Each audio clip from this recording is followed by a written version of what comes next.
I bet you've never heard of the legendary oasis of Zerzura. This ancient city is said to be hidden somewhere deep in the Sahara Desert, and its discovery could mean unimaginable riches and untold secrets.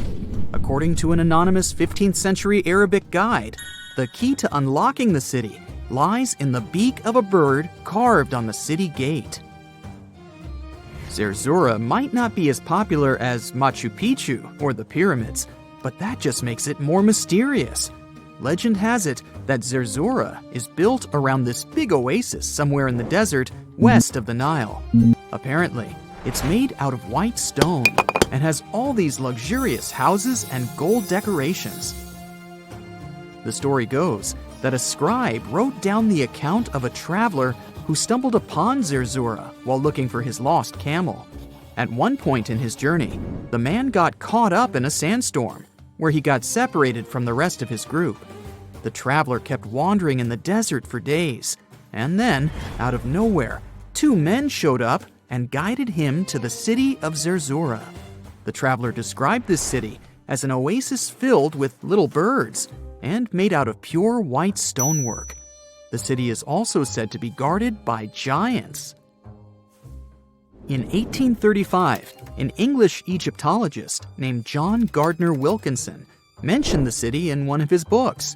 He spoke to a man from Egypt who found the city by accident after days of wandering through the desert. He mentioned some ruins, unusual stonework, and a large oasis surrounded by palm trees. The man even gave some instructions on how the city could be found, indicating that it might be in the western desert of Egypt. But here's the kicker.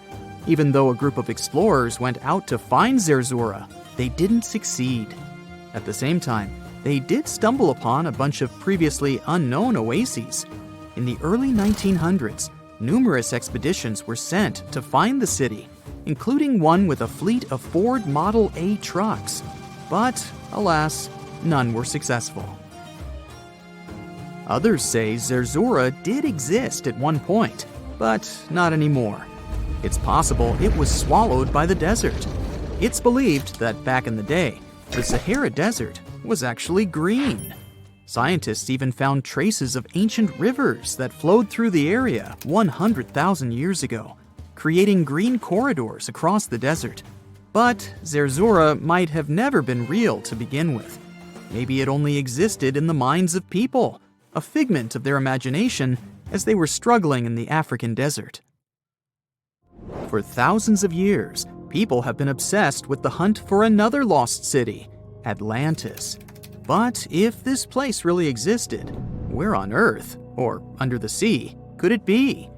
According to Plato, Atlantis was an actual place, and it was supposedly located somewhere in the Atlantic Ocean, near the Strait of Gibraltar. But how did this mythical city become synonymous with a perfect, paradise-like society? Well, you can thank Ignatius Donnelly for that. The American writer published a book in 1882 where he outlined 13 hypotheses about the existence of Atlantis. Donnelly truly believed that this lost city was where ancient humans lived in peace and joy for centuries. Donnelly even thought that Atlantis was the original source of many ancient civilizations around the world.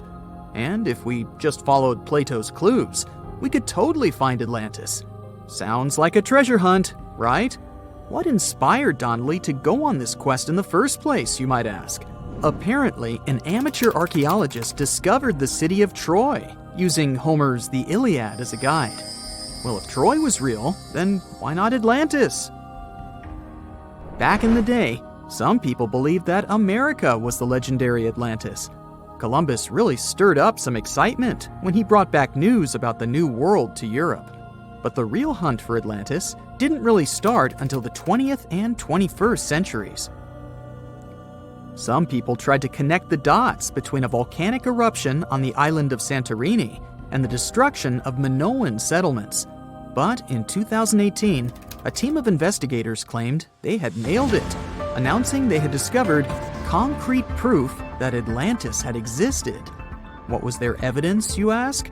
A series of mysterious circles in a national park in Spain. But the circles turned out to be nothing more than experimental ponds for studying zooplankton. Let's face it, there's no real evidence that Plato's lost city of Atlantis actually existed. But it doesn't make searching for it any less exciting, does it? The Fountain of Youth isn't a lost city per se, but it is another mythical location that many have claimed to have stumbled upon over the years. Long ago, people were obsessed with the idea of living forever, or at least extending their lives as much as possible. Each culture had its own wild story, like the Greeks talking about a magic fountain that let people live longer, or Alexander the Great finding a river of paradise that could heal the wounded. Japanese legends spoke of hot springs that could make you young again, while the Caribbean locals talked about the restorative powers of the water in one of their own mystical lands. Explorers searched far and wide for these magical waters, but nothing. Probably the most famous of all was the story of the Spanish explorer Juan Ponce de Leon, who thought he'd found it in Florida. Now, Ponce de Leon was quite a character. He sailed with Columbus and became an important figure in the area now known as the Dominican Republic. He found gold in Puerto Rico and even became the island's administrator. But when the ruler of Spain decided to replace him in his duties, he got upset and decided to explore Florida, looking for gold and the elusive Fountain of Youth. He explored the Bahamas, but sadly, he didn't find any gold or magic water. He did, however, make his way to Florida. He explored the coast and even discovered the Gulf Stream. Unfortunately, his last expedition didn't go well, and he was wounded. But the legend of him searching for the Fountain of Youth lived on. Even though historians don't think he was really looking for the Fountain of Youth, thousands of people visit the Fountain of Youth Archaeological Park every year to try the sulfur-smelling water. It's the oldest attraction in Florida, which has been around since the 17th century. Some say the water has unusual properties, but I'll leave that up to you to decide after you visit this place. Norse mythology has its own mysterious land called Tuli. It's said to be somewhere between Scandinavia and Iceland, where the sun barely shines and the cold bites hard. The folks there survive on a diet of millet, herbs, fruits, and roots, washed down with a grain and honey brew. As for its exact location, scholars can't seem to agree on it to this day. The legendary ancient Greek explorer Pytheas was said to be the first to stumble upon Tuli during his quest for tin mines. He sailed his way up north, passing by Scotland, and after 6 long days of sailing, he reached Tuli. The people there, according to Pytheas, were quite primitive, but that's no surprise since they were just simple farmers living off the land.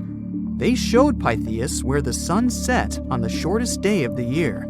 They also told him that in winter, the sun never rose at all, and in summer, there was no night. For many years, historians have been debating the true identity of this mythical land of Tuli. Some say it's Iceland, while others claim it's Norway. A little bit of progress has been made recently with the help of a team of researchers. If their findings are correct, Tuli might be the elusive island of Smola. That's farther south than any of the Norwegian islands that were on the list of contenders. It may be too soon to celebrate, but it does look like Tuli has finally been found. So, imagine you're 15 and you get bored of playing video games. Instead, to pass the time, you decide to give some attention to an old hobby of yours, tracking down lost Mayan cities. You've heard that some ancient civilizations are said to have built entire cities based on constellations, so you decide to check out whether that was true for the Mayans.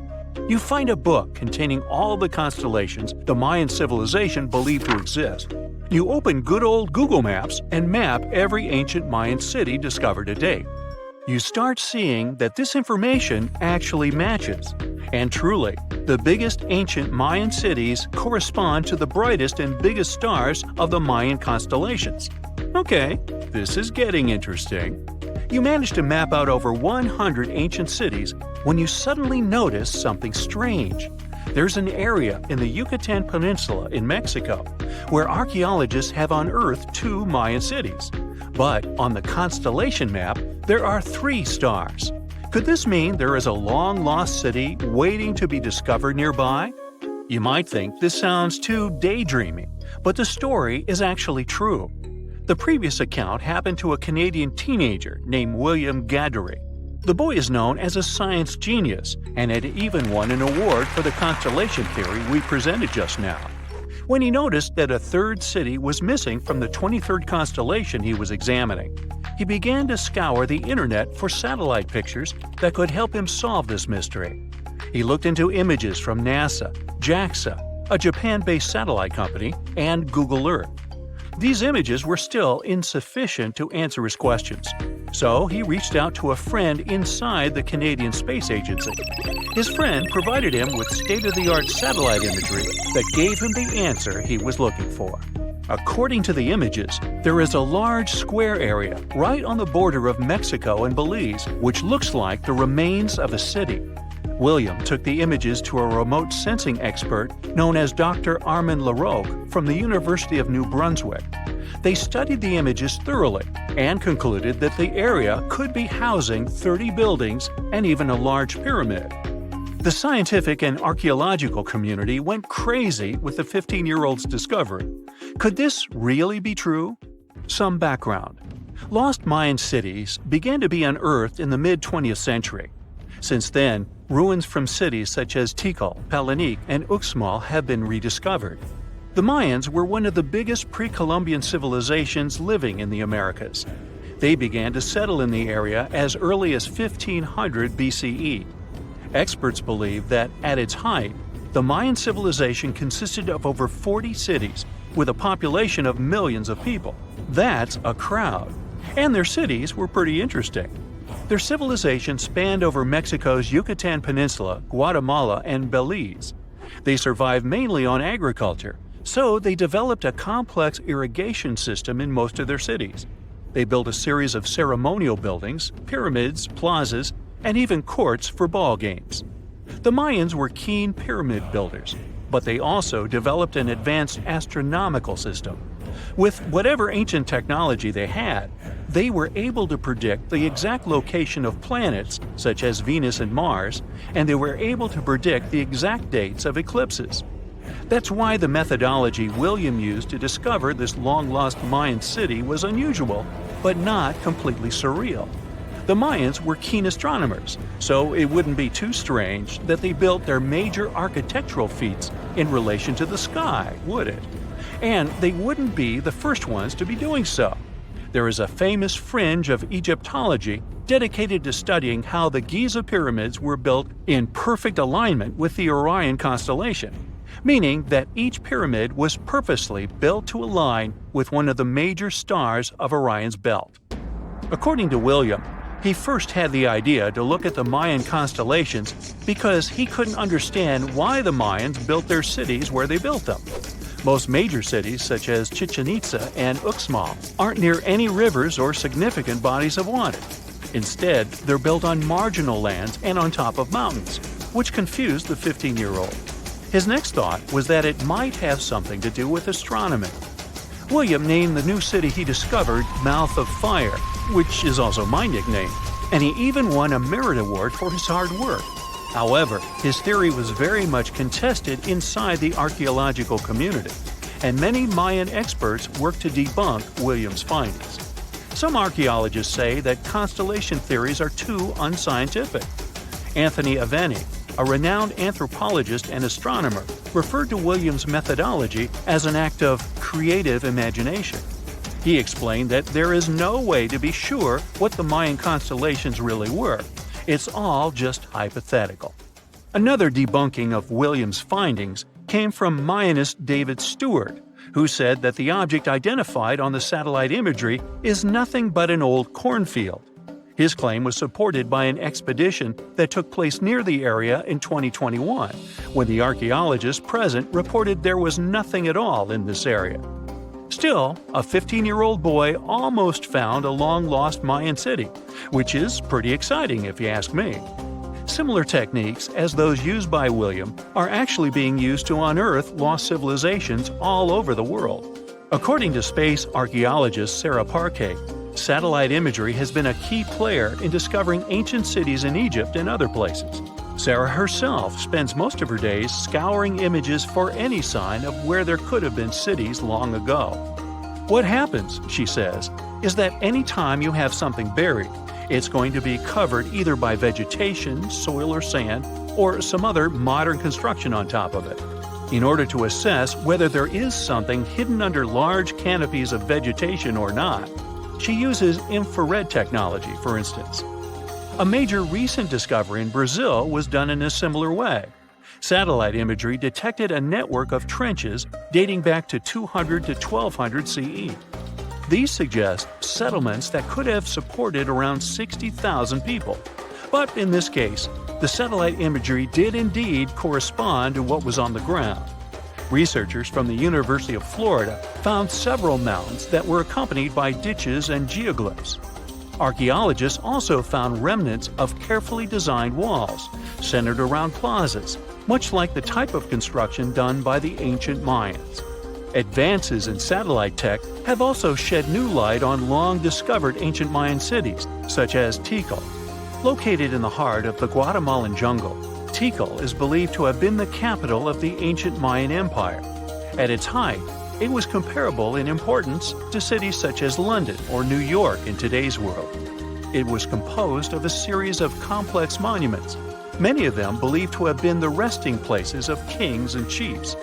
Tikal is already known to have been big, but recent discoveries show it could have been even 3 times larger than what scientists originally believed.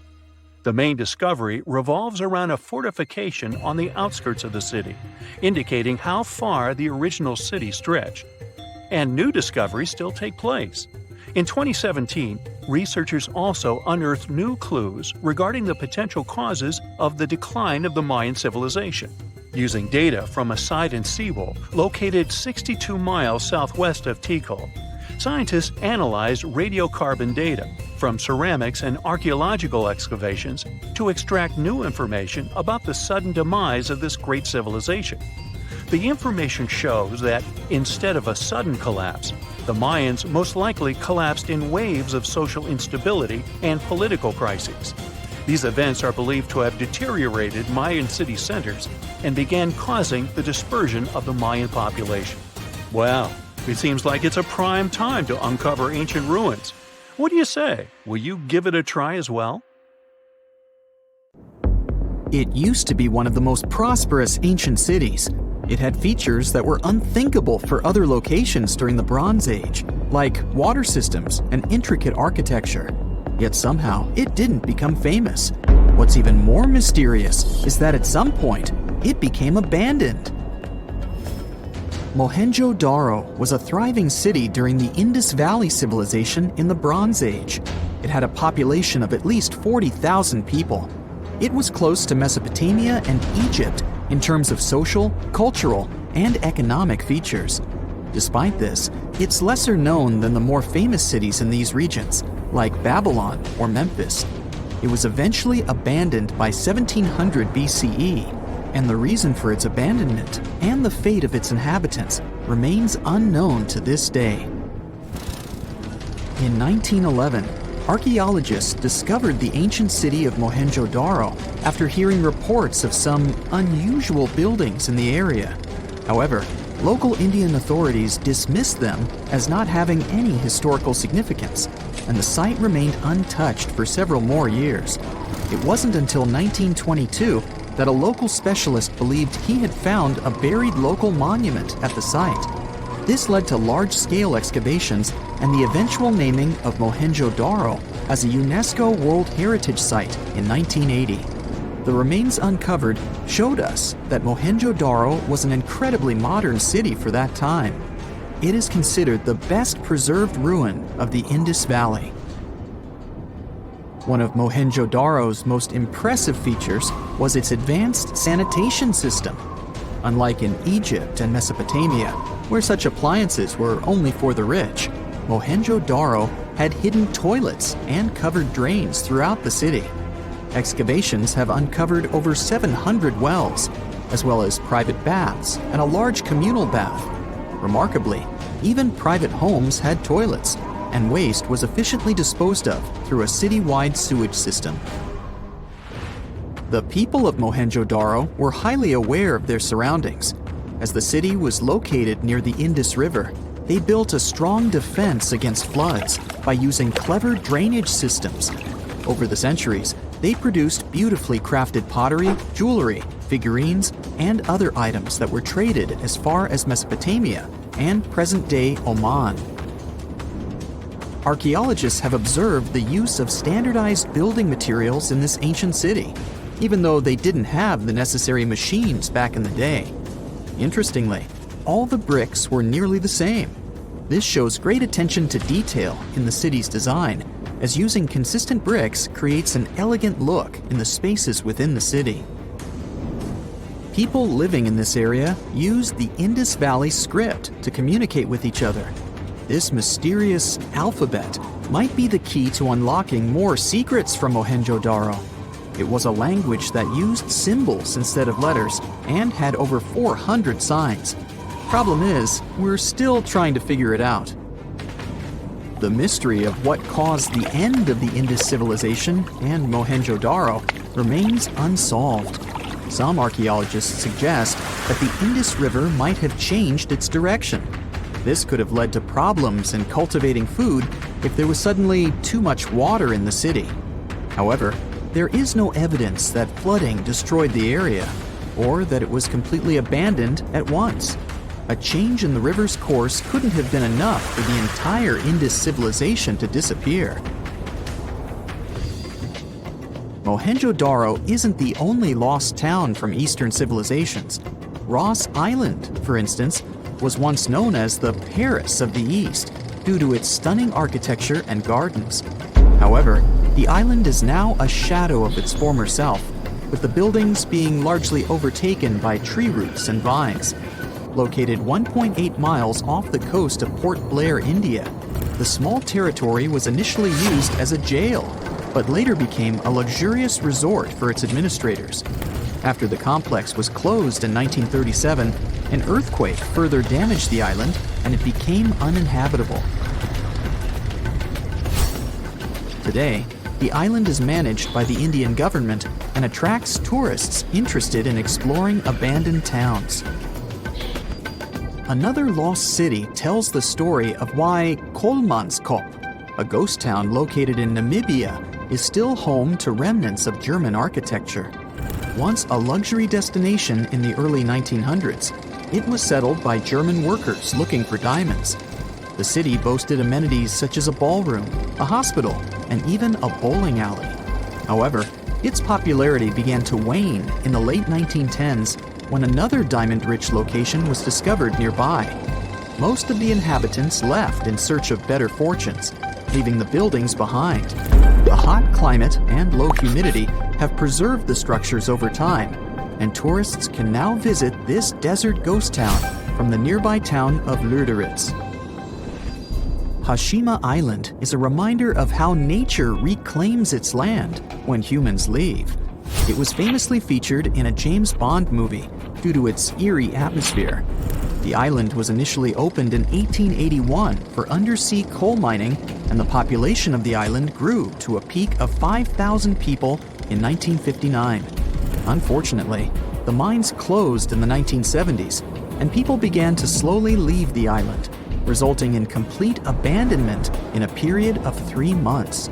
Now, the island is a popular tourist destination as visitors explore deserted homes, swimming pools, stores, and factories. The discovery of gold in a creek near Bannack, Montana in 1862 caused the population of the town to grow from a few hundred to thousands in a few short years. Unfortunately, this rapid expansion was followed by a sharp decline because more gold had been found in other areas nearby. As a result, Bannack was eventually made the first territorial capital of Montana. but only held the title for less than a year before being replaced by Virginia City. The state of Montana later acquired most of the land in 1954 and made it Bannock State Park. The ancient city of Petra, located in Jordan, was fascinating because it was half built, half carved into the rock and surrounded by mountains. It's a popular tourist destination these days, but at one point, it was abandoned too. Many things led to its decline, like bad government and changes in how people traded. Natural disasters didn't help either. This city saw a lot of earthquakes ruining its constructions and damaging its water systems. Since people had no place to live, no water, and nothing to sell to make money, they eventually moved on to better locations. The city remained hidden for almost 500 years until it was rediscovered in the 1800s. Most of the tourists going to Santorini have no idea that the island is home to the remains of one of the largest volcanic eruptions in human history, the Thera eruption. This catastrophic event took place some 3,600 years ago. Akrotiri, one of the towns on the island at the time, was buried under the eruption. Unlike Pompeii, however, no traces of people and civilization were found, suggesting that people had enough time to flee the volcano before it blew up. Henry Ford, the renowned American industrialist, created the Ford Motor Company in 1903. In 1927, he began working on a grand project, Fordlandia. His goal was to construct a massive rubber plantation near the Tapajos River in Brazil to provide a steady supply of rubber for his car tires and hoses. His idea was to make the town a paradise, with swimming pools, golf courses, bungalows, and even weekly square dancing sessions. Unfortunately, the trees in the plantation soon became infected with leaf fungus, making the project a failure. Ford invested a whopping $20 million in this endeavor, yet it was unable to produce the necessary rubber. So Ford sold the land to the Brazilian government in 1945. The buildings that were built are still there, although they have been taken over by nature and are visited by tourists. Sky City is a residential area located in the Asian Hangzhou suburbs. It was built in 2007 and was intended to be a replica of Paris. The city even has its own Eiffel Tower, as well as copies of other iconic Parisian landmarks like the Opera Garnier and the Champs-Élysées. It also has luxurious villas and apartments, a man-made lake, gardens, and parks. Despite its grand plans, it's almost completely abandoned. Nobody wants to live here because it's really expensive. It is, however, a pretty nice location for locals to take pictures, in case they want to trick people into thinking that they just landed in the French capital.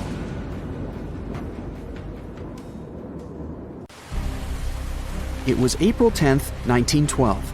Richard had just departed from Southampton, England, aboard the most famous ship of the time, dubbed the Unsinkable. Since he had just witnessed a near collision with the SS City of New York, he decided to write to his wife and report the unfortunate and frightening event. "My dearest Sal," he wrote, "we got away yesterday after a lot of trouble."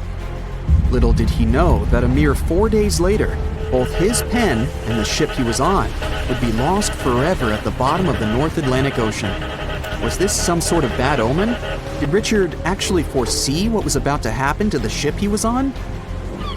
In case you haven't figured it out by now, Mr. Richard Geddes was aboard the Titanic on the day that he wrote the letter to his wife. On April 14th, 1912, the ship seemed to have been lost forever. Along with it, so many secrets and treasures have settled at the bottom of the ocean. It took until 1985 for the Titanic's wreck to be finally rediscovered using state-of-the-art sonar technology. Ever since then, they've managed to recover thousands of items from the Titanic, and many of them went on display or auction. Things like jewelry, a life jacket, a menu from the ship's restaurant, or even a sample square of carpet from the first-class stateroom have all captivated the public's attention, just like the many stories of the people on board. Scientists have even tried to come up with strategies to get the Titanic back up altogether to properly study it and stop it from getting more and more damaged at the bottom of the ocean. Some have suggested filling the wreck with ping pong balls to make it float, while others even considered injecting it with 180,000 tons of Vaseline. Another idea was to use 450,000 tons of liquid nitrogen to trap it in an iceberg that would float to the surface. But they eventually had to let go of all these potential strategies since the Titanic is way too fragile to ever be recovered. The Titanic may be one of the most interesting ships lying at the bottom of the ocean, at least in popular culture, but deep-sea divers have a lot of other stories to share. Planes also sometimes find their way to the bottom of the ocean. Deep-sea divers in Oahu, Hawaii, came across the wreckage of an F-4U Corsair plane. It seems to have crashed into the ocean in 1946, as it didn't have sufficient fuel. If you can dive deep enough, you might even stumble upon statues and lost artifacts, like those found in the world's only underwater archaeological park off the coast of Naples, Italy. It features the ruins of the ancient Roman city of Baia. The underwater statues found here are breathtaking, to say the least. In an ironic twist of events, some of the equipment we intended to use to get us to the moon was lost at the bottom of the sea for a very long time. But how did that happen? Beginning from the late 1960s and ending in the early 70s, many Apollo rockets were launched to orbit the Earth and the Moon. When reaching altitudes of about 38 miles, the first portion of the spacecraft, including the engines, needed to separate. People thought these components got destroyed or lost forever, but were they really? In 2012, a team of specialists discovered a bunch of rocket engines 14,000 feet off the coast of Florida. They have since gone through a 2-year renovation plan and are now on display at Seattle's Museum of Flight. Can you imagine stumbling upon a whole city underwater? Back in 2001, a lost city was discovered in the Gulf of Cambay, off the coast of India. Some archaeologists believe it to be the oldest city in history. By comparison, it's almost the size of Manhattan and features massive walls and even plazas. They stumbled upon pieces of sculpture, artwork, and even what looked like ancient wooden furniture, believed to date back up to 9,500 years ago, and 5,000 years older than any city previously discovered. Okay, how about an underwater river? I can't even imagine what that would look like, but some deep divers claim to have seen it south of Tuli, Mexico. Is that even possible? Well, not really, since the Cenote Angelita Cave is not a true river, but a very special type of optical illusion. It's formed by a halocline, meaning a cloud of hydrogen sulfide at the bottom of this underwater cave. Turns out you can actually swim right through this cloud, which makes you feel like you're swimming through a flowing body of water. Not all things discovered underwater are inanimate objects. Some of them are actually quite scary sea creatures. A jellyfish might not be on your list of things to look out for if you can avoid the stings. But this giant one, also known as a lion's mane jellyfish, is the largest known species of its kind. In all fairness, you'll only uncover it if you happen to dive into the waters of the Arctic, Northern Atlantic, and Northern Pacific Oceans. You surely won't miss it, since it stretches across 120 feet from the top to the bottom of its tentacles. When it comes to deep-sea diving, a lot of people are looking to discover some lost treasure. One diver was lucky enough to have hit the literal jackpot when he came upon nearly $1 million worth of treasure on the bottom of the seabed. That was back in 2015, when this lucky diver was swimming just off the coast of Florida. What did he find, you might ask? Well, about 51 gold coins, 40 feet of gold chain, and a rare single coin that was tailored for the King of Spain, Philip V. Speaking of people looking for lost treasures, divers also sometimes found pirate ships. They discovered one of these pirate shipwrecks in 2015 off the coast of Colombia. It dates back to the 18th century. The value of this forgotten ship was estimated to be between $4 billion and $17 billion, as it contained treasures, precious stones, gold, and countless other really valuable items. By comparison, a whole island in the Bahamas is up for grabs at $75 million. A computer is the last thing you'd ever expect to discover underwater, right? And this was no regular computer, but an ancient one. And yet, Someone stumbled upon it between 1900 and 1901 on the spot of a shipwreck located off one Greek island. Researchers believe this weird stone contraption to be the earliest form of a computer. It was designed to serve many purposes, such as predicting astronomical positions and eclipses on the calendar. Since humanity lost most of the technology used back then, it was wonderful to rediscover it so many years later. It let us piece together many of the ancient Greeks' accomplishments. The computer is now at the National Archaeological Museum of Athens, should you ever want to check it out in person. This has to be one of the most mysterious places on Earth. It's called the Mariana Trench, and it's the deepest part of the Earth's oceans. We really don't know how deep it is, since it's so difficult to measure. But it's somewhere around 7 miles deep and 5 times longer than the Grand Canyon. They first studied this massive underwater hole back in 1875 using a weighted rope. Back in 2012, a Canadian film director named James Cameron reached the bottom of the trench in the submersible vessel Deep Sea Challenger. Some of the most bizarre creatures on the planet call this place their home, including the Dumbo octopus, the sea cucumber, and the goblin shark. The Mariana Trench took its name after the nearby Mariana Islands, which are named Las Marianas in honor of the Spanish Queen Mariana of Austria. Imagine discovering an ancient city without leaving the comfort of your home. In 1963, a man in the Nevşehir province of Turkey did exactly that. He was renovating his house. He knocked down a wall in his basement and found a mysterious room. He continued digging and saw a tunnel.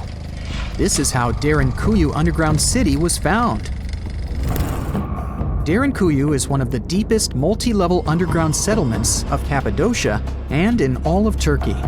This engineering masterpiece has 8 levels. The inhabitants living on those floors had access to cellars, storage areas, chapels, a school, a study room, and other structures. All floors are connected by an extensive network of tunnels. It's believed that the underground city was built as a shelter. You can't see the construction from the outside. Its depth is approximately 279 feet.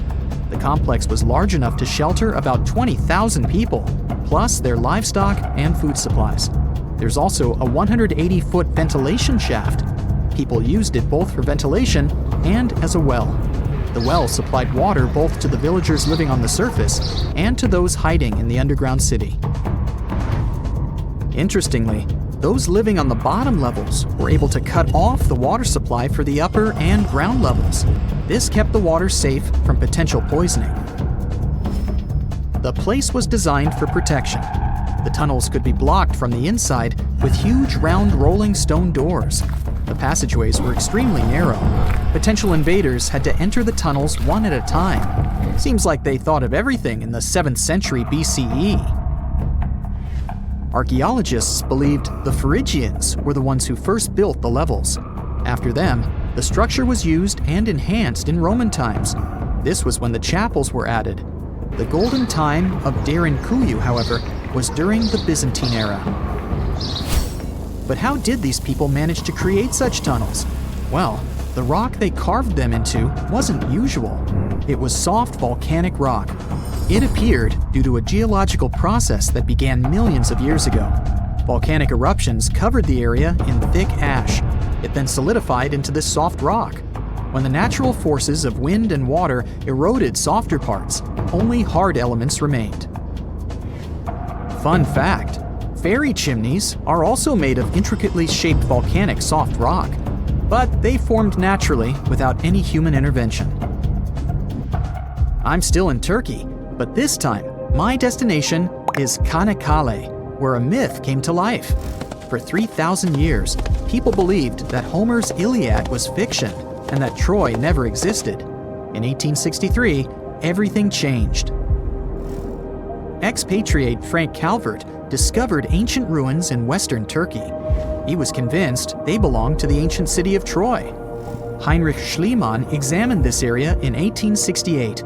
That's when Troy saw sunlight again after all those centuries. Troy has complex layers.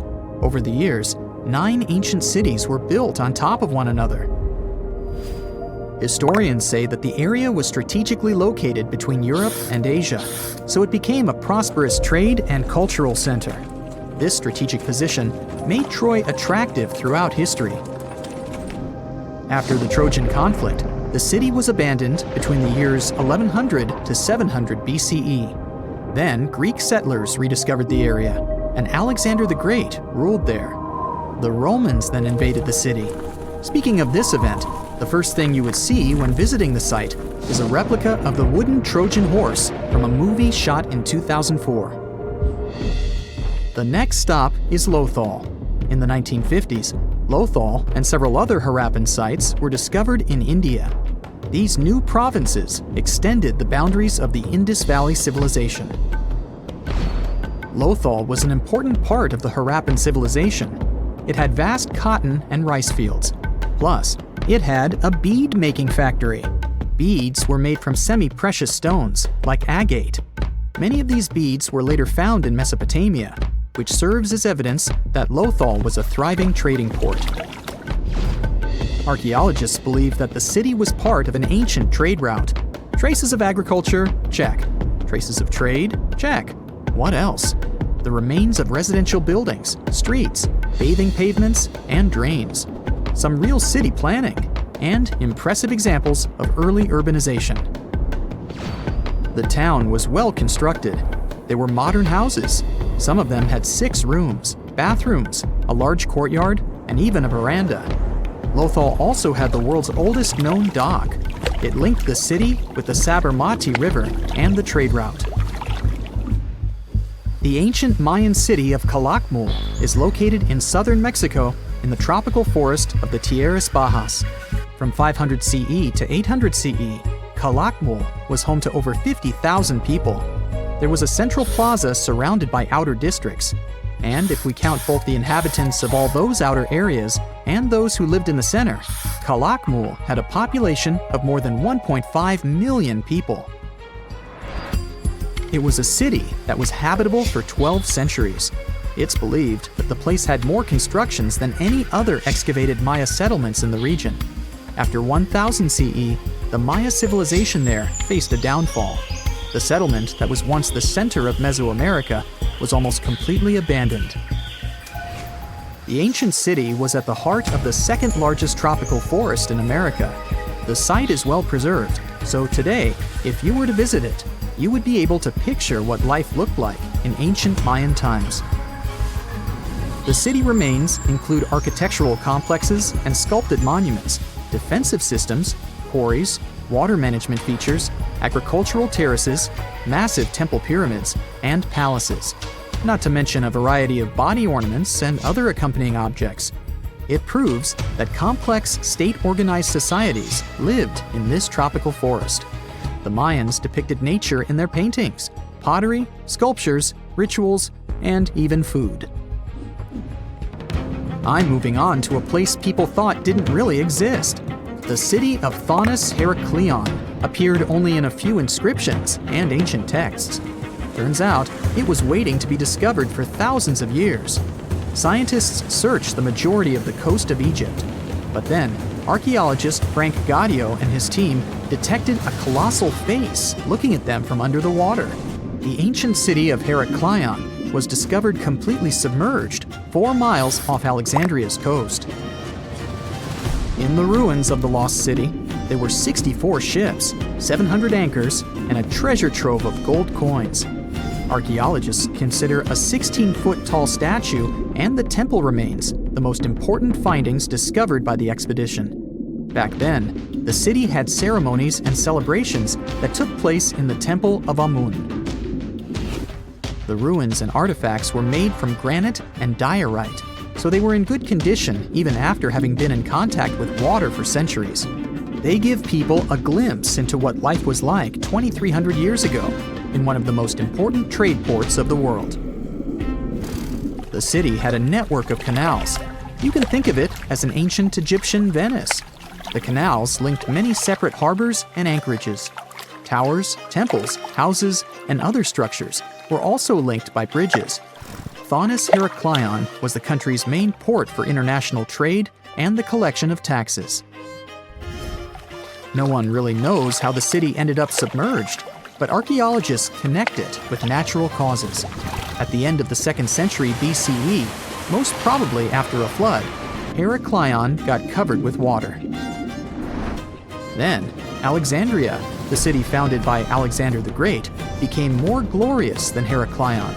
Before Alexandria's fame, Heracleion was the main port of entry to Egypt. So, after the disaster, many ships heading for Heracleion had to change their route and go to Alexandria. Heracleion lost its glory until its rediscovery in 1933. Mesa Verde is an American national park in Colorado. The park is the largest archaeological preserve in the U.S., with more than 5,000 sites, including 600 cliff dwellings. Mesa Verde means green table in Spanish. The name comes from the shape of the mountains in the area, with flat tops and steep sides. The park is an ancestral Puebloan archaeological site. Starting from 7500 BCE, a group of nomadic Paleo-Indians seasonally lived in Mesa Verde. They were hunters, gatherers, and crop farmers. They built the first pueblos in the region. By the end of the 12th century, the Mesa Verdeans began constructing massive cliff dwellings, which are now the best-known structures in the park. If you've ever wondered what it feels like to walk on diamonds, head straight to the town of Nördlingen in Germany. It seems like a typical fairy tale village with cute houses and red roofs, but its walls and streets are actually studded with over 72,000 diamonds. You'll need a microscope to see them, but they're definitely there. When the first people came to live here, somewhere around the 9th century CE, they were positive they were settling down in a volcanic crater. They didn't know the stone they were using for construction was embedded with millions of tiny diamonds, and the origins of the crater were out of this world. An asteroid slightly larger than half a mile in diameter hit our planet around 14.5 million years ago in what is now Bavaria and left a crater 16 miles wide. The bedrock was under such intense heat and pressure that the bubbles of carbon inside transformed into tiny diamonds at a concentration like nowhere else in the world. The locals didn't pay attention to their houses, built of what was left of that asteroid impact, shimmering on sunrise. Then, in the 1960s, 2 geologists arrived from the USA, studied the landscape from a distance, and noticed it didn't look exactly like a volcanic crater. After further research, they realized their theory that the crater was shaped from above and not from below proved right. They even had to change school books after the discovery, not to mislead the students. Once the word of the crater had spread, NASA got interested in it and sent their Apollo 14 and Apollo 16 astronauts to visit it to learn about what kind of rocks they'd find in space and which of them were worth bringing home.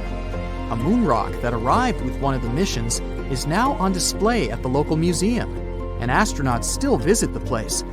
The locals, though, are so used to living among diamonds, they don't even find it special. The Australian town of Coober Pedy is known as the opal capital of the world and exists completely underground. The town even has the first 4-star underground hotel in the world. The reason people settled in this area was to work at an opal mine. Back in the day, the miners could hardly survive under the burning desert sun, so someone decided to put a tent directly into the mine. Then it turned into a home. Now, Coober Pedy has around 2,500 residents from different countries, about 30 shops, an opal gallery, museums, a bar, and other buildings, and is a popular tourist attraction. The town of Monowi, Nebraska, in the USA, has a mayor, a clerk, a treasurer, a librarian, a tavern keeper, and a bartender. Yet, the population is officially just 1. Elsie Eiler has been doing all those jobs, paying taxes to herself, and voting herself for mayor since 2004. Back in the 1930s, Monowi had a population of 150 people, grocery shops, and restaurants. When farming conditions got worse, people started leaving family by family until it went down to 1 person. If you feel like saving some money on house construction, look up some property in the Spanish town of Centenil de las Bodegas. 3,000 residents live under and into the sides of the Cadiz Mountains and use them as natural walls and ceilings. The first settlers moved in here back in prehistoric times. The rocks keep the houses cool in the summer and warm in the winter. Neft Dashleri in Azerbaijan was built as an oil platform in 1940, directly in the Caspian Sea. Once they discovered rich oil deposits, it started growing and is now made up of a network of platforms with around 5,000 people working and living here. The town has apartments, bridges, a library, a community center, and even a movie theater. The Japanese village of Nagoro has an unofficial second name, the Scarecrow Village. The last children were born here over 20 years ago. It officially has less than 50 residents, but it feels complete thanks to 350 life-size human dolls. When a local lady came back here in 2000 to look after her aging father, she saw the empty streets, shops, and schools. To change that, she and her friends started making cute dolls to replace the residents. The entire town of Whittier, Alaska, lives under one roof of a 14-story building of a former barracks. That's around 220 people who live here all year round, plus all the shops, a police station, a post office, a hospital, and a church. The locals are mostly working in commercial fishing, recreation, and tourism, or for the state ferry and railroad. The idea behind having everyone and everything in one place is to save money on heating in the always cold climate and let the people do all their business inside. This way, they don't have to face the unbearably strong winds. There's a town in Svalbard, Norway called Longyearbyen, where the sun sets on October 25th and doesn't rise again for the next 4 months. When it rises again in spring, the locals gather on the step of an old hospital at 12:15 to welcome the sun and celebrate its return. Then, it doesn't set for over 4 months. It happens because of the way the Earth is tilted on its axis. The sun only rises and sets once each year at the North and South Poles. Longyearbyen is the northernmost town in the world, so it gets affected by that. Its residents occasionally see polar bears and reindeer in the streets and get around on snowmobiles. The Italian village of Viganella was built right at the bottom of a deep valley and on the wrong side of the mountains. They cast huge shadows and deprived the village of the sun for the entire winter. The locals used to live like that for centuries, until one engineer decided to build a large mirror high on the opposite slope of the mountain. It's operated by a computer and reflects light on the central square of Viganella for at least 6 hours a day during the darkest months. Santa Cruz del Islote in Colombia is one of the world's most crowded islands, with around 600 residents in a 2.5-acre area. Fishermen built this island on a coral platform over a century ago. They chose it because of its beautiful location and the absence of mosquitoes. The families of the original settlers were growing, and most of them never left the island. You'll only find people with 6 different last names living here. When the family needs extra space, they just add an extra floor to one of around 100 homes in town. Now it has a school, shops, a church, and 1 restaurant. There is no traffic, since the streets aren't wide enough for cars or trucks, and the distances are perfectly walkable. No one on the island locks their doors, because everyone knows each other, and there hasn't been a single crime. Another place where people don't lock their doors is the Shani Shingnapur village in India. In fact, local homes and even shops don't have front doors, keys, and locks, but locals never feel unsafe. Residents believe their village is under the protection of Lord Shani, who will punish anyone who tries to steal something. A legend says that around 300 years ago, after heavy rain and flooding, the locals found a huge rock. The same night, Lord Shani appeared in the dreams of the village head and promised to protect the village if they kept the rock in the village unsheltered.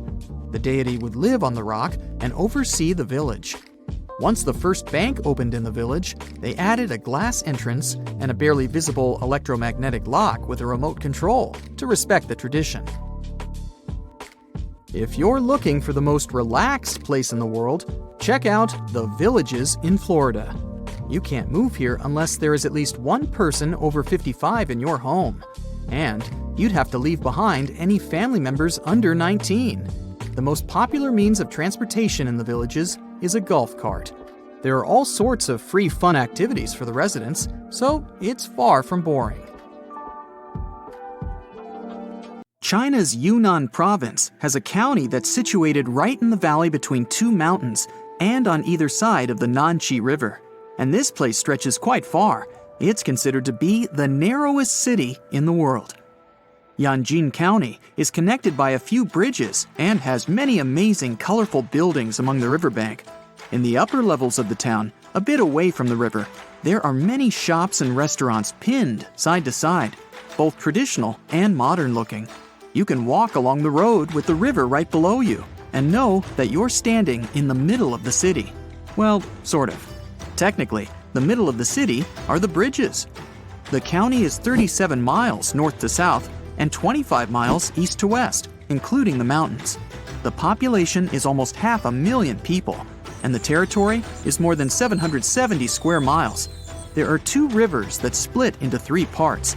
If you're standing on either side of the river, you'll notice how close the other side of town is. Despite the length of the city, there aren't that many bridges around. The main hub is located down by the river, which is at 1,100 feet. The highest elevation goes up to 7,200 feet. Because the city is built in such a unique way, the weather pattern is specific to the county. The summers are really hot, especially by the river, and the winters are very wet. That's all thanks to the geographical location. The town is 100 feet at its thinnest and 1,000 feet at its widest. To put that in perspective, the narrowest part is shorter than an Olympic pool, and the widest is around 7 of those. The city is almost impossible to get lost in, but it even has a railway system to transport people out of town and from one end to another.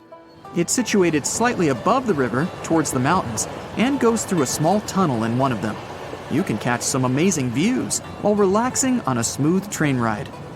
Because the town is so narrow and real estate so limited, most of the apartment buildings are concentrated along the riverbank. You can literally dive from any balcony and swim in the river. But some of those spots aren't safe for swimming, since the river isn't smooth. The buildings have pillars in the foundation to prevent any potential river flooding in case the water levels rise. The river doesn't exactly flow in a perfectly straight line, but rather a series of jagged turns and corners. So, from an aerial point of view, the whole town resembles a slithering snake. Depending where the buildings are, the first floor will sometimes be found on the 5th. The bottom 4 floors are just pillars supporting the building. Some buildings are quite tall, so you can get some amazing views, while others are closer to the ground. Either way, you gotta admire the creativity put into the engineering. To build a whole town in such a place isn't easy. Besides the town being charming as it is, the cultural aspect is another reason to visit this place. Once a year, the Dancing Flower Festival takes place. A group of locals dress up in traditional clothes in a special space where the dancing is. There's also the old town of Dusha. Even though most of the town adopted modern ways of living, they still keep the old traditional architecture around. This little charming spectacle is more than 2,200 years old and was an important passage linking Yunnan province and central China during the 3rd century. The entrance to the old town combines the ancient architecture with modern designs. At the entrance of the town is the famous Old Pavilion. Walking along its roads makes you feel like you're in the ancient times. They're all rugged, yet still well preserved since they built them centuries ago. And nearby is the mountain scenery, which has limestone peaks covered with flowers and herbs. You can get lost in a natural maze of trees and rocks. This place is an escape from the hustle and bustle of the main town, and isn't so far away either. The town has a deep history and has been populated for hundreds of years. The county was famous for its salt trade, since it's strategically one of the best routes for caravans and traders. But sadly, The economic situation isn't easy for imports today.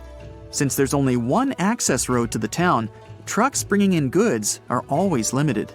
It does well on tourism for foreigners and local Chinese too. The old town of Lijiang is another charming town in the same province as Yanjin. The town is built on an uneven landscape, but adapted to it perfectly. In ancient times, the location served as a strategic point for trade between surrounding provinces, and even connected with the Silk Road. It was also a cultural melting pot between different ethnic groups in the region for over 800 years. So, most of the traditions and architecture are a result of all those years of trading and sharing and mixing different cultures. It's also a good location that gives access through the mountains. The rivers and springs flow down to the town through ancient canals that are still used to this day. The town is divided into the Dian Old Town, Baisha, and Shuye. Dian Old Town was considered to be the commercial center for Lijiang. It has amazing architecture that feels like you're in some kind of movie. Many of the buildings have unique tiled roofs and arched gateways, all carved with murals. This part of town still has some of its old landmarks, even today. They even preserved some of the utensils from the past. The Baisha isn't that far north of the Dian Old Town and comprises housing units that are centuries old. The Shuye housing is located northwest of the Old Town and arranged in the mountains surrounded by lots of water. The water system is distributed very neatly and keeps the charm of the town.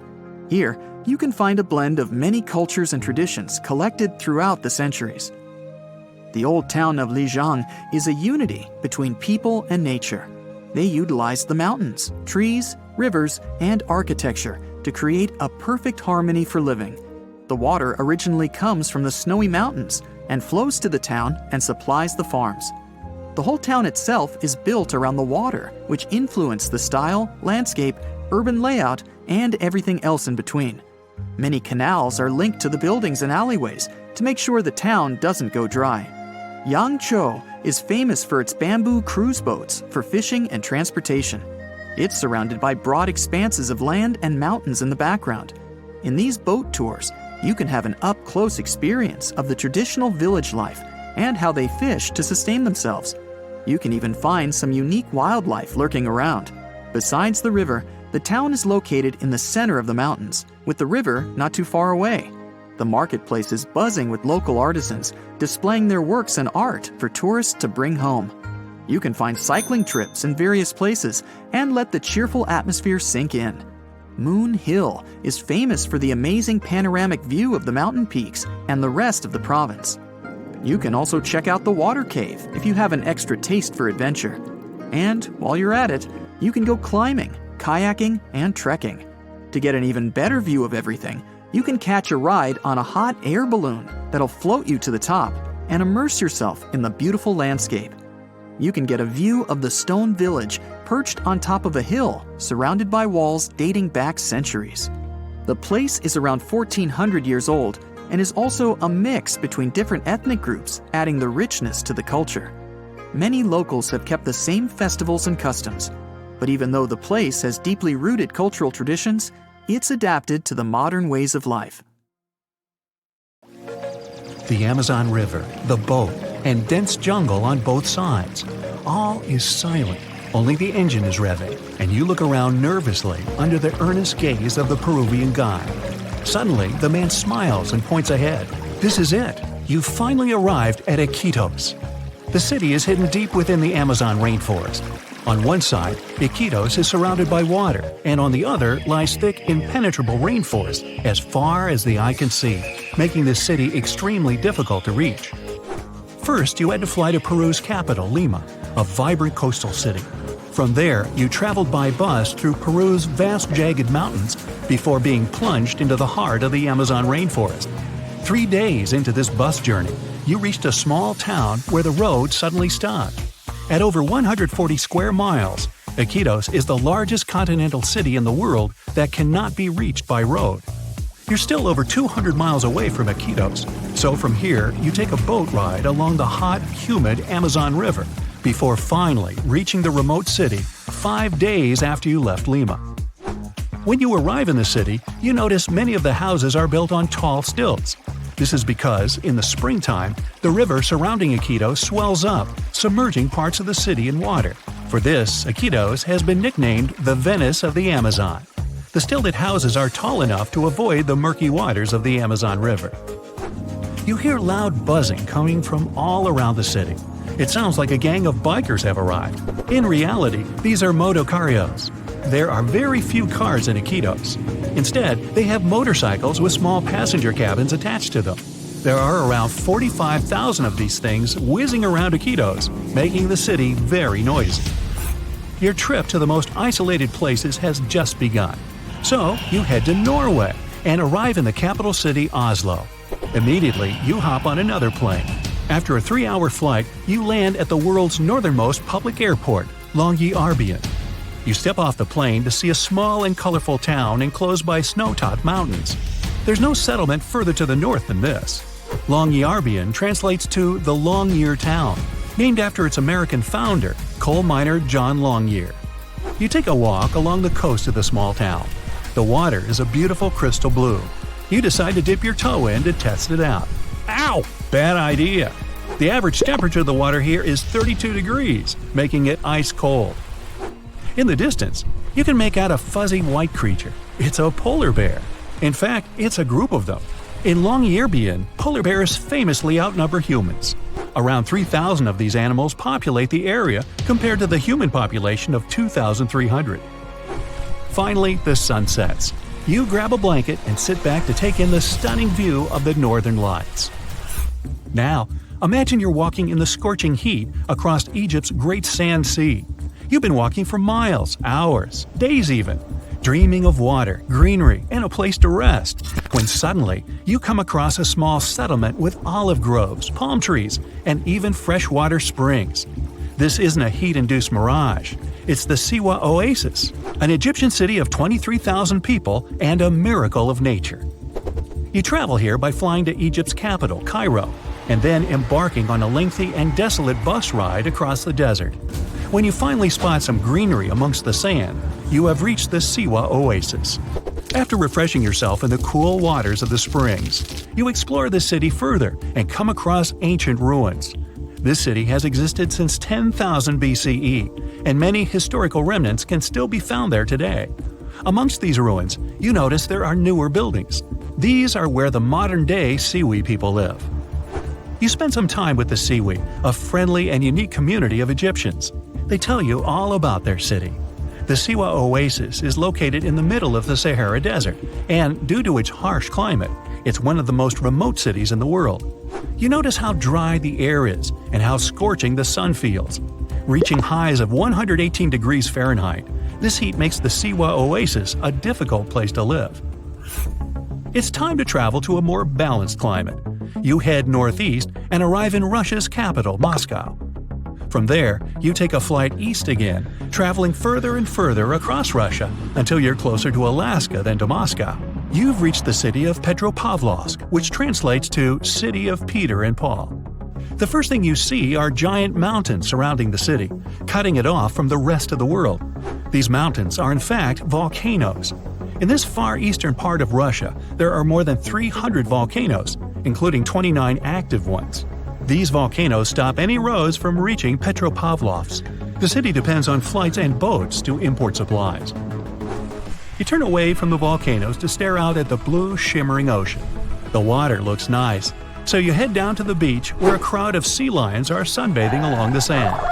Petropavlovsk is home to incredibly diverse wildlife. Just off the shore, you can see a whale fin poking out of the water. You explore the city's diverse landscape. You go to one of the city's ski resorts and spend the day on the slopes. Then you hike up a rocky path to the base of one of the city's many volcanoes. Finally, it's time to relax on a boat tour around the island to see the city's famous Three Brothers rock formation. Feeling inspired, you travel to another volcanic land, Chile's Easter Island. The island doesn't have a harbor and only one airline flies to the remote land, so you travel an entire day to Santiago, Chile. Then you climb aboard a small plane to fly to Easter Island. You walk among the high cliffs of the barren island and come across its famous monuments. These are giant, mysterious statues of human heads. They're called moai and were carved by the local people around 800 years ago. You inspect the earth beneath your feet. It looks and feels very dry. Easter Island consists of 3 ancient volcanoes. The volcanic soil makes it very difficult to grow crops or vegetation. Some of the city's trees were cleared hundreds of years ago to make way for the stone monuments, giving the island the empty look it has today. You embark on a boat ride 1,100 miles west from Easter Island. You reach a small green land floating in the Pacific Ocean. This is Pitcairn Island.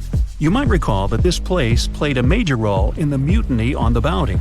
You come down from the boat and begin your journey to reach Adamstown, the center of the island where its 43 inhabitants live.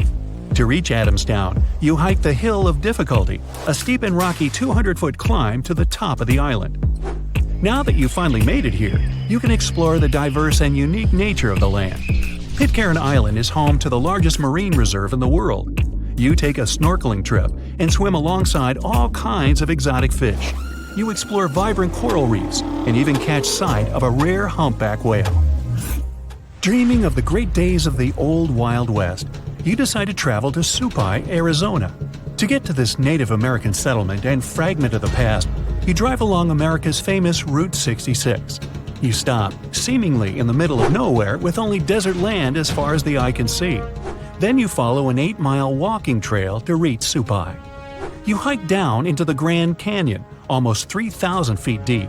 You come across a stunning waterfall spilling over the cliffs of the canyon. This is Havasu Falls, a popular tourist spot famous for its vivid blue-green water. After a further mile's hike, you finally reach Supai. Over 200 members of the Havasupai Indian tribe reside in the small town.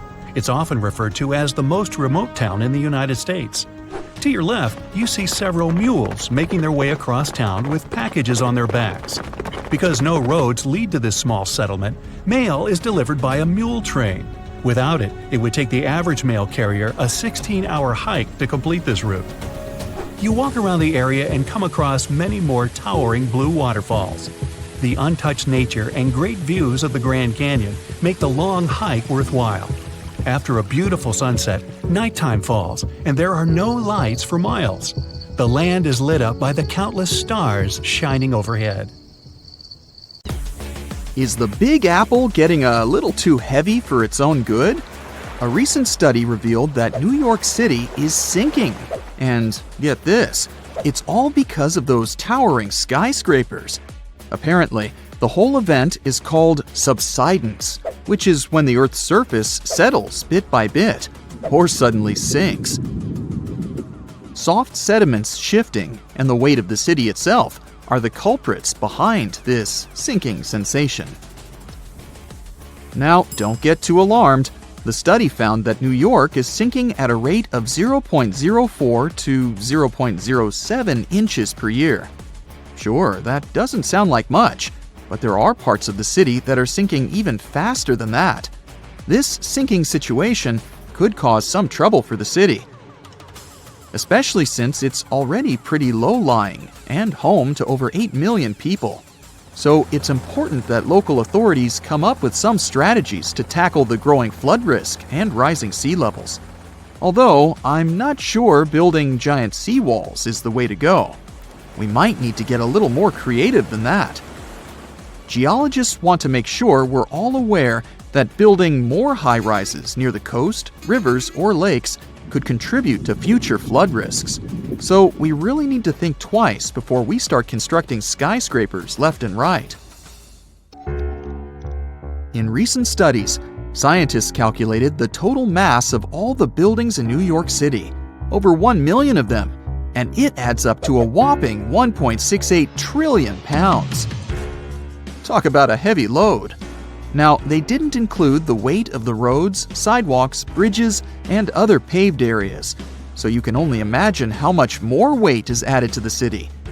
But hey, even with these limitations, the researchers did a pretty good job of accounting for the complex geology beneath New York, including the sand, silt, clay deposits, and good old bedrock.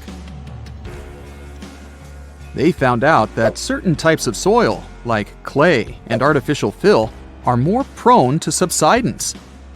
On the other hand, bedrock stays pretty firm and keeps those skyscrapers in place. So at least we don't have to worry about the Empire State Building taking a dive anytime soon. Comparing their fancy models with satellite data, the researchers created a map of the city showing where the sinking is happening. And guess what? The increased urbanization and all that groundwater pumping and draining are only making things worse. It's high time we start protecting our resources, don't you think? I wouldn't start packing my bags just yet. New York isn't the only sinking city out there, you know. Jakarta, the capital of Indonesia, is facing some serious sinking action too. In fact, parts of it could be underwater by 2050. That's like a real-life Atlantis situation. Over 30 million people in Jakarta are now deciding if they should relocate the entire city.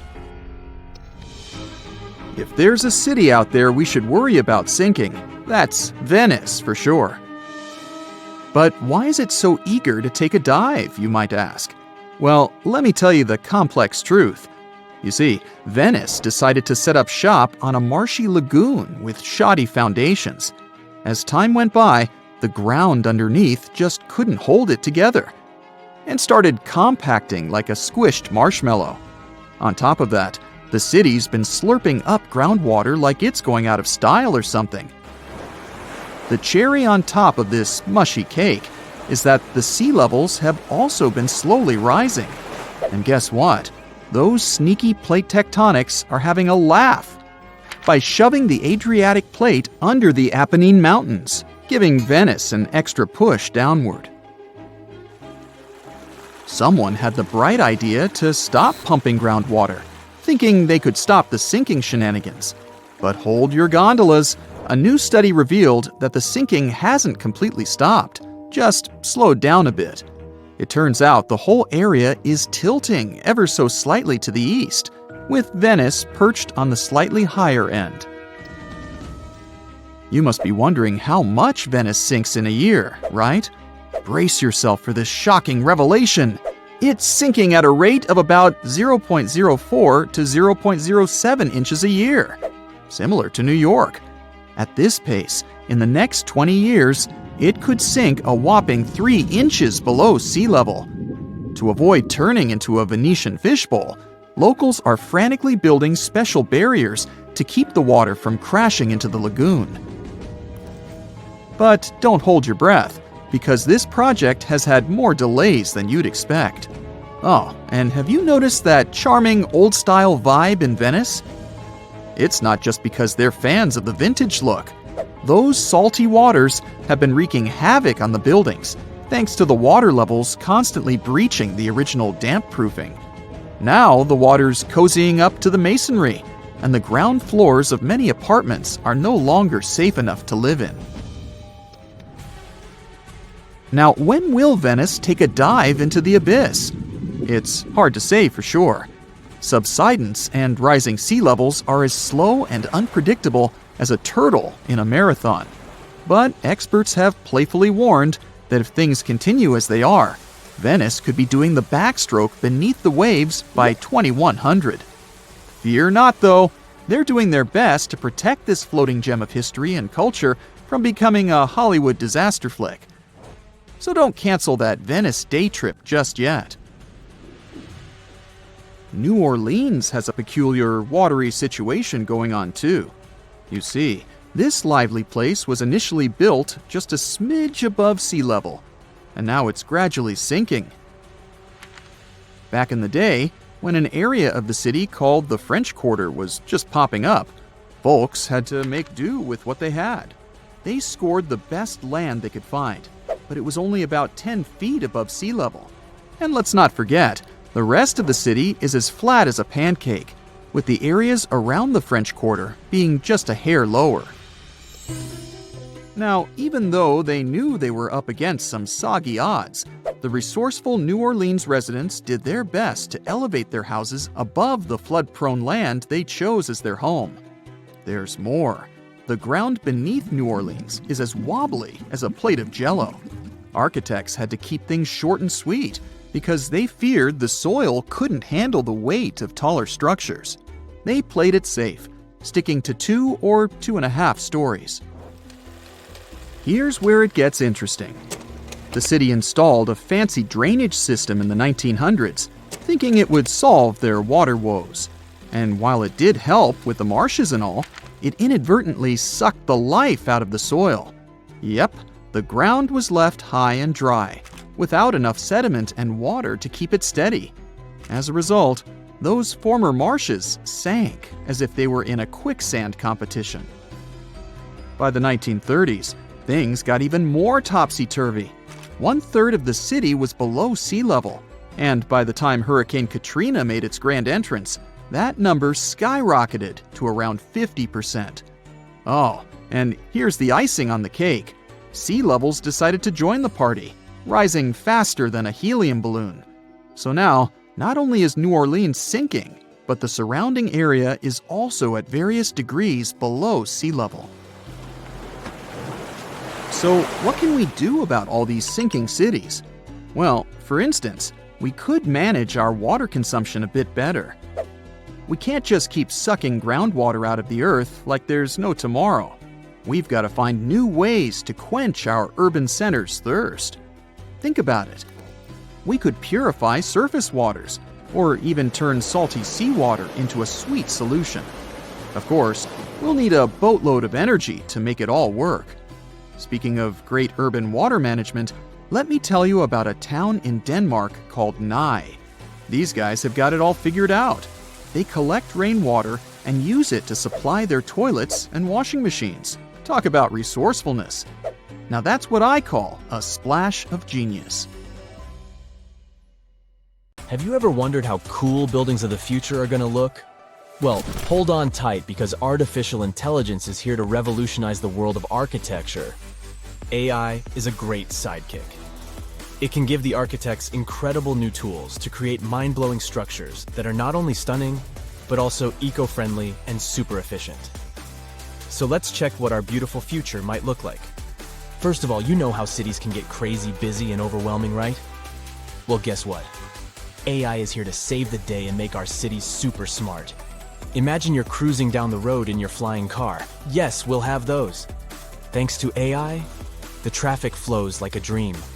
No more endless gridlock. The city knows where the most likely crime spots are and takes proactive steps to keep us safe. It's like having superheroes on every corner. And hey, forget about trash piling up. AI makes sure waste is managed efficiently, keeping our city clean and fresh. They can act as a city manager who can optimize everything from traffic to safety and even waste disposal. They can analyze tons of data from all sorts of places like sensors and social media. With all that information, they can help city planners make brilliant decisions that make our lives better. Okay, so you stroll down the street, and your eyes are instantly captivated by an extraordinary building. Its futuristic curves and features make it stand out from the rest. And it not only catches your eye, but also gives Mother Nature a high five. You might think it was designed by a genius architect, but little do you know it was actually a collaboration between humans and artificial intelligence. Imagine having a super smart design buddy who can whip up thousands of incredible building ideas in a blink of an eye. That's what AI-assisted design software does for architects. It can generate and assess a ton of design options. They take into account stuff like the best materials to use and the perfect placement for the building. Also, by analyzing data and crunching numbers, algorithms can help optimize the building's design. They can ensure it minimizes energy usage, conserves water, and manages waste like a pro. Every building strives to reduce costs, save energy, and promote a better world. The result? Architectural masterpieces that are both jaw-droppingly beautiful and super practical. The cityscape of the future will be dotted with these awe-inspiring structures. Oh, but that wasn't impressive enough for you? Well, how about a stunning, futuristic building that seems to defy gravity? It's not made of traditional bricks and mortar. Oh no! This marvel was created using the powers of 3D printing. With the help of AI, architects designed every intricate detail and fed all the important data, like what materials to use and how the site conditions might affect the structure. AI algorithms worked their magic to optimize the design, making it both breathtakingly beautiful and rock solid. 3D printing is basically like having a magical machine that can create awesome structures straight out of a sci-fi movie, and AI jumps in to make sure these structures are not just pretty, but also strong. In the city of the future, 3D printing will become the ultimate architect's tool. It will allow them to create structures that were once impossible to build. From mind-bending shapes to intricate details, the possibilities are endless. But AI isn't just making buildings look great, it also makes them efficient and cozy. Let's say you step into a futuristic office building, and voila! The lights automatically adjust to match your mood, and the temperature is set perfectly for you. These futuristic buildings are capable of sensing and responding to their surroundings, just like you do. They control the lighting, keeping it just right for the time of day. They manage the temperature, so it's always cozy and comfortable. They even keep a watchful eye on security and fix small issues before they become big headaches. So, the smart building knows when people come and go, so it optimizes energy usage accordingly, saving the planet and some cash along the way. Now the cool thing is, all these aren't the only possibilities. How about turning skyscrapers into a vertical forest? Recently, an architect from India got super excited about the power of artificial intelligence.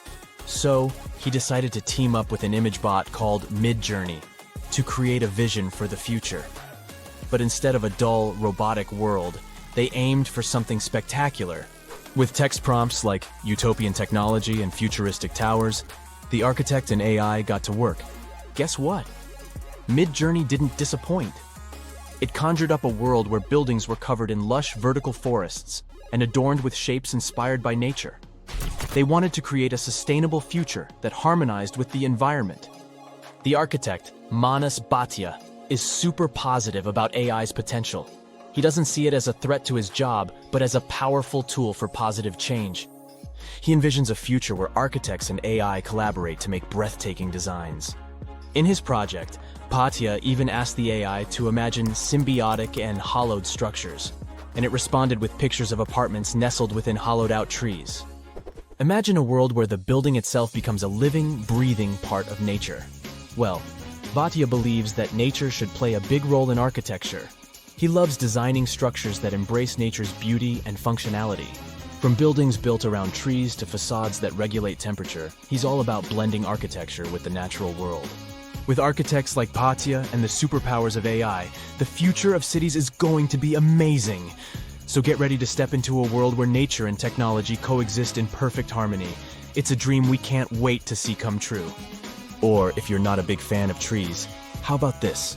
Skyscrapers that aren't made of solid bricks, but instead, they're inflatable wonders. Zumo, an architectural practice in Barcelona, used the magic of AI to bring these wobbly structures to life. These inflatable superstructures rise above future cities like illuminated balloons in the sky. Here's the best part. These inflatable buildings have sustainability superpowers. You can pump them up to towering heights, flatten them for easy transportation, and rebuild them wherever they're needed. Plus, they're powered by renewable energy, reducing their impact on the environment. Pretty cool, right? Phew. The future is zooming toward us like a rocket. Artificial intelligence can become the secret sauce that makes architects' work extra special. But hey, with great power comes great responsibility. We need to use AI wisely and ethically. For now, we don't have to worry about machines replacing architects. Artificial intelligence still needs a human hand, or else we might end up with buildings that look like mashed up bananas or ice cream cones, unless that's your thing. In addition, humans have one important advantage. They, well, are humans.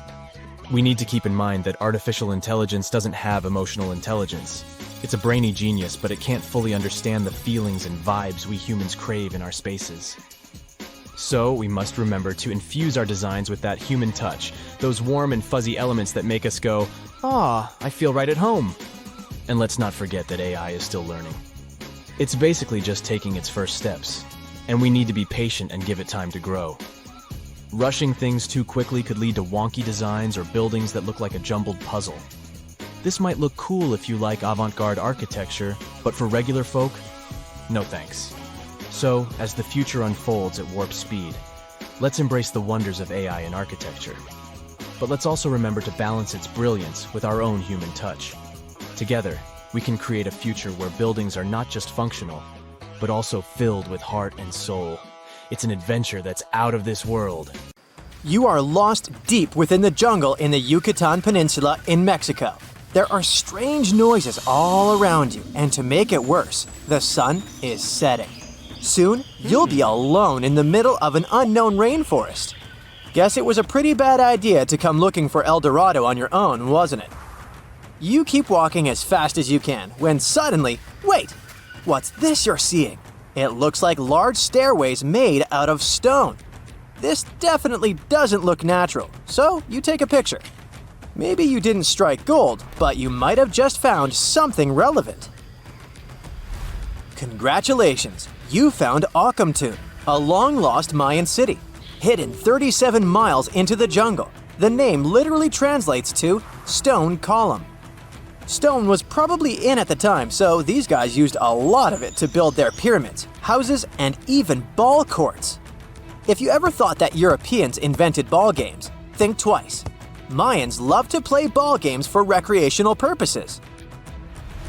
Akamtun is part of a series of other long-lost Mayan cities that are being discovered with the help of new technology nowadays. We'll talk more about the other ones in a jiffy. Perhaps the biggest surprise of this one is that it was surrounded by wetlands, which is why the city was built on high ground. The city was monumental, covering an area of over 120 acres. That would be as big as 90 football fields right next to each other. Scientists have found proof that Akamtun had pyramids of up to 49 feet high, and that it was likely an important social hub between 250 and 1000 CE. This is definitely a game changer. But lost Mayan cities began to be unearthed in the 19th century. Modern technologies, such as LiDAR imaging, help archaeologists see through dense canopies of the forests. This means that people don't really have to risk getting lost in the tropical jungle like you did at the beginning of this video. LiDAR works sort of like an X-ray. It sends out laser beams that can detect any signs of ruins or ancient constructions. According to space archaeologist Sarah Parchak, satellite imagery has been a key player in discovering ancient cities in South America, Egypt, and other places.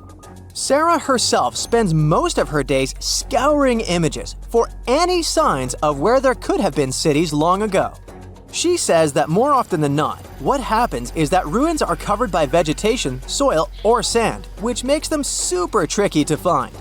But thanks to these awesome tools, scientists also made the huge discovery of ancient Mayan causeways, which spread throughout old Mayan territories. I mean, take a look at these roadways. You'd expect to see ruins like this in places such as Portugal, England, or the United States. I'm talking about 130 feet wide roads painted white to help travelers journey through the nighttime. Scientists recently unearthed a 110-mile network of roads such as these, and they think this dates back to before the first registered Mayan highways we've known so far. These roadways, which sometimes ran over the swampy ground and were even elevated at times, are being called the world's first superhighways. Even if there is no registry of animal-powered vehicles, it's believed that the Maya used them to travel around a network of possible 964 settlements. They were built like a huge spiderweb, and from what archaeologists have gathered, this huge system of roads worked to connect a big system of economic and social interactions between Mayan cities. This completely debunks the traditional idea that the Mayan pre-classic period, which dates back to 2000 BCE, was made of small, tribal settlements. Imagine the manpower and engineering ability you need to muster to build something close to these white highways. Scientists believe that these causeways were built pretty much the same way as the Mayans built their pyramids, with a mixture of mud and quarry stone. Oh, and using several layers of limestone to make them white. That's pretty cool, right? But let's take a few steps back for a moment to get some context. The Mayans were one of the biggest pre-Columbian civilizations living in the Americas. Until now, experts believe that at its apex, the Mayan civilization consisted of over 40 cities with a population of millions of people. That's a lot of folks. Their civilization spanned Mexico's Yucatan Peninsula, Guatemala, and Belize. And they survived mainly on agriculture. The thing is, the Yucatan Peninsula was an extremely difficult place to grow crops. So the Mayans had to develop a complex irrigation system in most of their cities. They built a series of ceremonial buildings, pyramids, and plazas. The Mayans might have been keen pyramid builders, but they also developed an advanced astronomical system. With whatever ancient technology they had, they were able to predict the exact location of planets such as Venus and Mars, as well as the exact dates of eclipses. If you've ever seen examples of ancient Mayan cities, this is Tikal. Located at the heart of the Guatemalan jungle, Tikal is believed to have been the capital of the ancient Mayan conquest state. At its height, it was comparable in importance to cities such as London or New York in today's world. It's composed of a series of complex monuments. The North Acropolis is one of Tikal's most ancient complexes of monuments. Built solely by human hands around 350 BCE, it served as the resting place of kings and chiefs. Its monuments are up to 200 feet high. Back in the day, the step pyramid temples were painted a beautiful red. Mayans loved that color. Today, of course, you'll only see the limestone. Then there's Chichen Itza. It's got one of the best preserved pyramids on Earth to date. Located in Mexico's Yucatan state, this Mayan city is well over 1,500 years old. At its peak, it was home to 35,000 people. The site covers 4 square miles of land. The highlight is El Castillo, a tremendous step-like temple standing 80 feet above ground. Its most peculiar feature is that it has 91 steps up each of its 4 sides, including the upper platform, which makes for 365 steps, the same number of days as the solar year. You can see that these folks were a pretty big deal, huh? That's why nobody can really understand what happened to them. There's a big lack of evidence on the decline of this almighty empire. What could have been the cause of their demise? Was it a drought? New research in 2017 did bring some new discoveries into the mix. Using data from a site at Ceibal, located at southwest of Tikal, scientists analyzed radiocarbon data from ceramics and archaeological excavations to extract new information about the unexpected demise of this great civilization. The information shows that instead of a sudden collapse, the Mayans most likely fell in waves of social instability and political crises. These events are believed to have deteriorated Mayan city centers and began causing the dispersion of the Mayan population. It's hard to pinpoint the exact causes, though. But hey, recent discoveries are shedding a big light on humanity's past. Not only about the Mayan Empire, but about other long-lost civilizations of South America. A major recent discovery in Brazil was done using satellite imaging technology and is also shocking scientists.